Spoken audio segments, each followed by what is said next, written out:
It was a beautiful spring morning in Spring Meadow, and the air smelled like tulips and jelly beans. Birds were chirping softly, bees were buzzing lazily, and somewhere beneath a blooming cherry tree, a little bunny named Coco stretched out his fluffy paws and yawned. Today was Easter Sunday, the most exciting day of the year. Coco rubbed his eyes, reached for his special Easter basket, and gasped.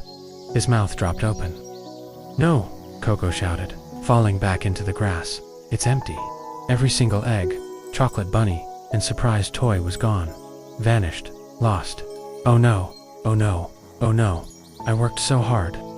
Coco paced in circles, his ears flopping wildly. "I must have dropped them somewhere while hopping yesterday." He sat down on a soft patch of moss, ears drooping, heart sinking. How could he possibly bring Easter joy to all the children in Spring Meadow without their presents? That's when he heard it. "What's all the ruckus, Coco?" It was Peppa the goat, wearing her usual crown of wildflowers and carrying a mouthful of clovers. She trotted over, her hooves clicking like tiny drums. "I lost the presents," Coco sniffled. "Every single one." Peppa stopped chewing and raised one fluffy eyebrow. "Sounds like we've got a mystery to solve."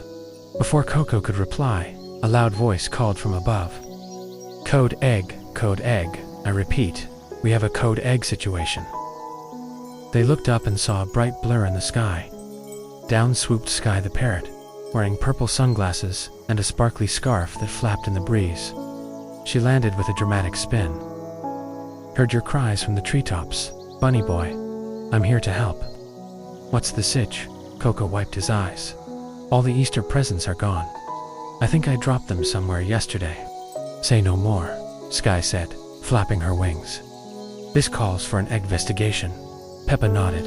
"We need a plan." So the trio huddled together and mapped out Coco's delivery route from the day before. Fields, streams, hills, woods. The Great Easter Rescue had officially begun. Their first stop was the tulip fields, where the wind gently swayed rows of red, yellow, and purple blossoms. Butterflies danced in the air. Sky zoomed ahead, scanning from above. "Aha, I see something shiny." She swooped down to a patch of pink tulips and landed with a squonk. "It's a jelly bean," and another, and oops, that was a pebble.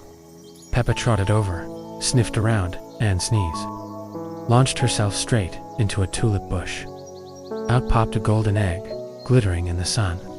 It rolled toward Coco's feet. "My special golden egg," Coco cheered. "One down, many to go." They laughed, collected the eggs, and followed the jelly bean trail deeper into the meadow. Next, they arrived at the sparkle stream, a twinkling river that flowed like silver ribbon through the grass. Peppa tiptoed carefully across stepping stones, while Sky zipped overhead. "I think I see something," Peppa called. "Wait, nope, just a shiny fish." But then Coco spotted something wedged between two rocks. He reached in and pulled out a marshmallow bunny. "Yay," he cried. "And look, chocolate coins in the reeds." They giggled and splashed, finding more treasures hidden near the water. The basket was slowly filling up again. "Still missing the surprise eggs though," said Sky. "Where to next?" Their final stop was the mysterious wiggly woods, where the trees seemed to sway even when there was no wind. Coco shivered. "This place is kind of spooky." "Don't worry," Peppa said, puffing up her chest. "I'm not afraid of anything but tickles." Sky laughed. "Let's stick together. Look for clues." As they tiptoed through the woods, they heard a tiny munching sound. Coco's ears perked up. "Did you hear that?" They peeked behind a tree and saw a chubby squirrel surrounded by Easter treats. "Oh, sorry," the squirrel squeaked. "I found them in the grass and thought they were forest snacks." Coco smiled kindly. "They're for the children, but I'll bring you a treat, too, after Easter." The squirrel beamed and returned every last egg, chocolate, and toy. By the time the sun began to set, the basket was full, again brimming with joy, candy, and laughter. Coco, Peppa, and Sky sat on a hill, looking at the orange-pink sky. "You saved Easter," Coco said, eyes sparkling. "We all did," Peppa grinned. "And I did it with style," Sky added, fluffing her feathers.